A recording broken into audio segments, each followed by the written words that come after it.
రేపటి నుంచి జీఎస్టీ తగ్గింపు నేపథ్యంలో దేశ ప్రజలనుద్దేశించి ప్రసంగించిన ప్రధానమంత్రి అన్ని వర్గాల ప్రజలు సంతోషపడేలా పన్ను సంస్కరణలు అమల్లోకి వస్తున్నాయన్న మోదీ జీఎస్టీ సంస్కరణలతో దేశాభివృద్ధి వేగవంతమవుతుందని ఆశాభావం. విదేశీ వస్తువుల వినియోగాన్ని తగ్గించుకోవాలని దేశ ప్రజలకు ప్రధాని పిలుపు.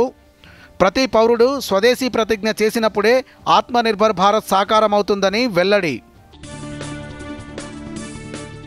పాత వస్తువులను సైతం తగ్గింపు ధరల మేరకే విక్రయించాలన్న కేంద్ర ప్రభుత్వం ధరలకు సంబంధించిన ఫిర్యాదుల కోసం హెల్ప్ లైన్ ఏర్పాటు చేస్తున్నట్లు వెల్లడి.